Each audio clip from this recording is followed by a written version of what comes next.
tentang sengketa desain tata letak industri. Sebelumnya perkenalkan, nama saya Diandra Adia Paramita dengan NIM E002438.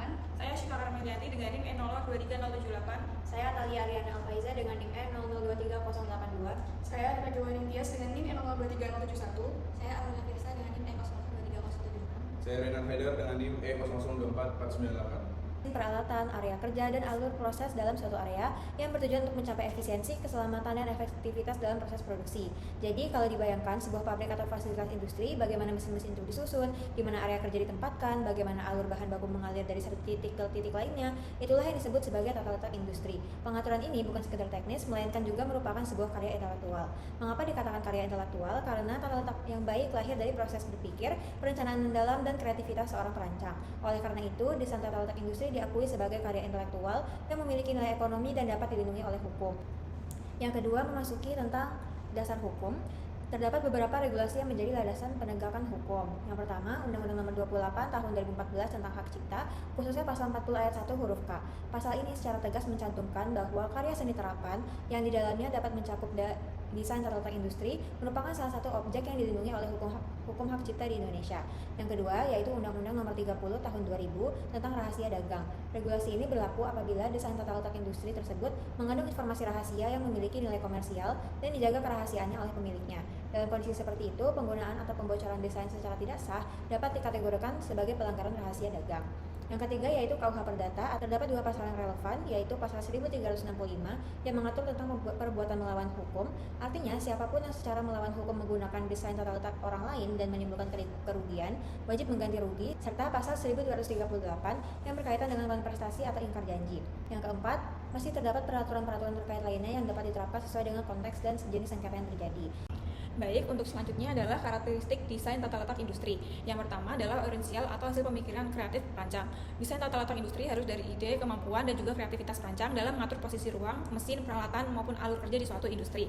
Tata letak yang dibuat tidak sekedar meniru desain yang sudah ada, namun juga memiliki unsur kebaruan yang disesuaikan dengan kebutuhan produksi, jenis usaha, serta efisiensi kerja perusahaan.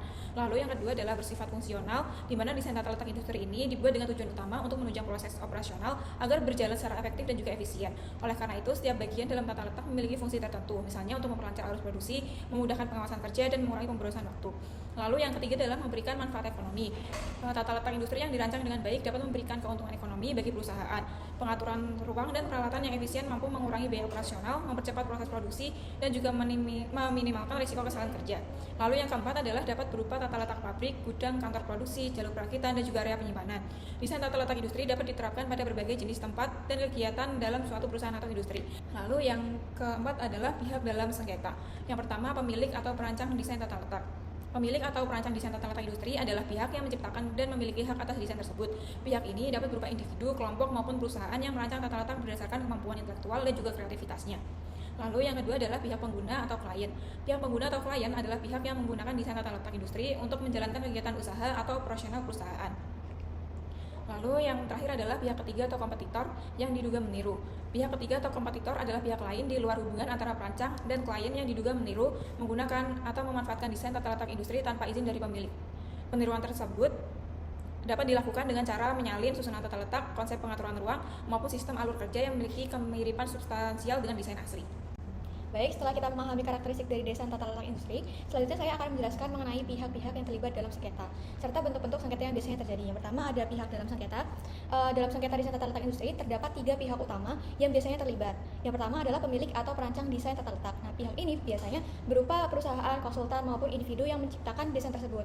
Mereka adalah pihak yang memiliki hak atas karya desain, baik secara moral maupun ekonomi. Nah, yang kedua adalah pengguna atau klien. Ini adalah pihak yang menggunakan jasa dari perancang desain, biasanya berdasarkan perjanjian kerjasama. Dalam praktiknya, sengketa bisa muncul jika terjadi ketidaksepakatan, misalnya terkait pembayaran atau penggunaan hasil desain. Lalu yang ketiga adalah pihak ketiga atau kompetitor. Pihak ini biasanya tidak terlibat langsung dalam perjanjian awal, tetapi diduga menggunakan atau meniru desain tanpa izin. Nah, di sini sering terjadi pelanggaran hak kekayaan intelektual. Lalu selanjutnya ada bentuk sengketa. Yang pertama, penggunaan desain tanpa izin. Artinya ada pihak yang menggunakan desain milik orang lain tanpa persetujuan, yang jelas melanggar hak pencipta. Yang kedua, ada peniruan atau penjiplakan desain. Ini mirip dengan plagiarisme, di mana suatu desain ditiru secara keseluruhan atau sebagian tanpa izin pemilik aslinya. Lalu yang ketiga ada pembocoran desain. Nah, hal ini biasanya berkaitan dengan pelanggaran kerahasiaan. Misalnya desain yang seharusnya bersifat rahasia justru disebarkan ke pihak lain. Lalu yang keempat ada perselisihan dalam perjanjian kerjasama atau kontrak perancangan. Contohnya perbedaan interpretasi isi kontrak, keterlambatan pekerjaan atau hasil yang tidak sesuai dengan kesepakatan. Dan yang terakhir, sengketa pembayaran jasa desain. Ini terjadi ketika salah satu pihak, biasanya klien, tidak memenuhi kewajiban pembayaran sesuai yang telah disepakati. Objek sengketa dalam desain tata letak industri adalah desain atau tata letak itu sendiri yang memiliki nilai ekonomi dan digunakan dalam kegiatan industri. Bentuknya dapat berupa pengaturan posisi mesin, susunan ruang produksi, alur kerja, tata letak pabrik, hingga sistem distribusi dalam proses produksi. Objek ini menjadi penting karena desain tata letak yang efisien dapat meningkatkan produktivitas, menekankan biaya produksi, dan memberi keunggulan kompetitif bagi perusahaan.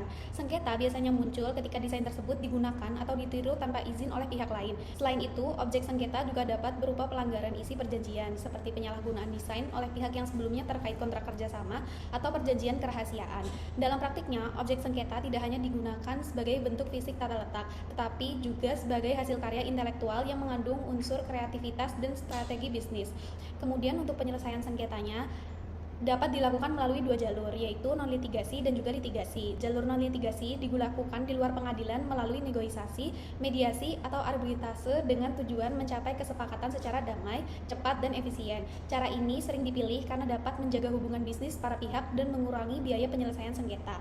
Apabila penyelesaian di luar pengadilan tidak berhasil, maka sengketa dapat diajukan melalui litigasi. Pada umumnya, sengketa diselesaikan di pengadilan negeri sebagai perkara perdata. Namun, jika sengketa berkaitan dengan hak cipta atau rahasia dagang, maka kewenangannya dapat berada di pengadilan niaga. Dalam pembuktian, pihak penggugat harus menunjukkan bukti kepemilikan desain dan adanya pelanggaran oleh pihak lain. Bukti yang digunakan dapat berupa blueprint, dokumen desain, kontrak kerjasama, bukti komunikasi, serta keterangan ahli. Baik, selanjutnya akan kita bahas adalah sanksi dan pembuktian dalam sengketa desain tata letak industri. Untuk sanksi, terdapat dua jenis, yaitu sanksi perdata dan pidana. Dalam sanksi perdata, pihak yang dirugikan dapat mengajukan tuntutan ganti rugi, meminta penghentian penggunaan desain, serta penarikan keuntungan yang diperoleh dari hasil pelanggaran. Sedangkan dalam sanksi pidana, berdasarkan Undang-Undang Hak Cipta, pelanggaran dapat dikenai denda maksimal hingga 4 miliar rupiah dan atau pidana penjara maksimal 10 tahun.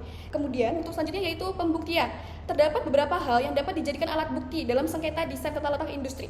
Yang pertama, ada gambar desain tata letak atau layout plan sebagai bukti bentuk desain. Yang kedua, ada dokumen perancangan seperti konsep, revisi, email, dan dokumen lainnya yang menunjukkan proses pembuatan desain. Selain itu, kontrak atau perjanjian kerja juga dapat digunakan untuk membuktikan hubungan hukum antar pihak. Jika ada, bukti hak cipta atau pendaftaran desain dapat memperkuat kedudukan pemilik desain.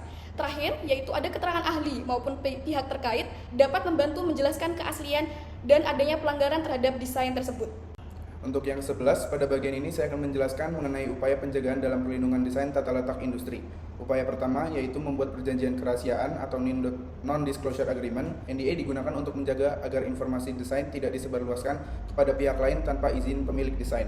Kedua, melakukan pendaftaran hak cipta atas desain tata letak industri. Walaupun bersifat opsional, pendaftaran sangat disarankan karena dapat memperkuat perlindungan hukum serta menjadi bukti kepemilikan apabila terjadi sengketa di kemudian hari. Yang ketiga, membuat perjanjian kerja atau kontrak yang jelas. Dalam kontrak harus diatur mengenai hak dan kewajiban para pihak, termasuk kepemilikan desain dan larangan penggunaan tanpa izin. Keempat, melakukan pembatasan akses terhadap informasi desain, artinya hanya pihak tertentu yang diberikan akses terhadap data atau rancangan desain agar risiko kebocoran dapat diminimalkan. Dan yang terakhir, melakukan dokumentasi pada setiap tahap perancangan. Dokumentasi ini penting sebagai bukti proses penciptaan desain yang dapat digunakan dalam proses pembuktian apabila terjadi pelanggaran hak. Dan yang terakhir, contoh kasus, kami memiliki contoh kasus perusahaan semikonduktor Amerika Serikat, Micron Technology, menggugat United Microelectronics Corporation atau UMC Taiwan dan mitranya di Tiongkok. Perusahaan Tiongkok tersebut digugat karena mencuri kekayaan intelektual milik Micron. Namun, UMC Taiwan menyebutkan bahwa kini pengadilan Tiongkok telah melarang perusahaan Micron untuk menjual chip mereka di Tiongkok. UMC mengatakan dalam sebuah pernyataan bahwa pengadilan menengah Fuzhou mengeluarkan perintah awal untuk menghentikan Micron menjual 26 produknya. Micron mengatakan bahwa mereka belum menerima larangan tersebut dan tidak bersedia berkomentar. Namun berita tersebut telah membuat saham Micron turun hingga 8%. Micron menuduh UMC mencuri desain Micron untuk membantu PKT mengembangkan industri chip domestiknya.